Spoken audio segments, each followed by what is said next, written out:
আমাদের প্রিয় নবী সাল্লাল্লাহু আলাইহি ওয়াসাল্লাম বলেছেন, যে ব্যক্তি তার দুটি অঙ্গকে হেফাজত করার, এটাকে অপাত্রে ব্যবহার না করার ব্যাপারে সংকল্প করবে আর এই দুটি অঙ্গের দায়িত্ব নিবে, নবী সাল্লাল্লাহু আলাইহি ওয়াসাল্লাম বলেছেন আমি তার জান্নাতের দায়িত্ব নিলাম।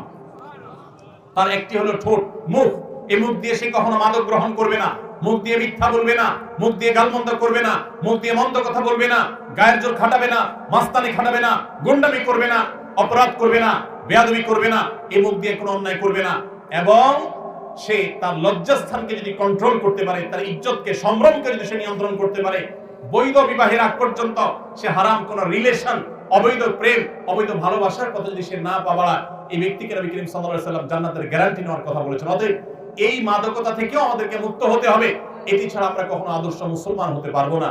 আল্লাহ তাআলা আমাদের সবাইকে সব ধরনের মাদকতা থেকে, সব ধরনের ভয়াবহ থাবা থেকে, সব ধরনের এডিকশন থেকে, সব ধরনের আসক্তি থেকে আমাদের যুব সমাজকে বেঁচে থাকার তৌফিক দান করুন।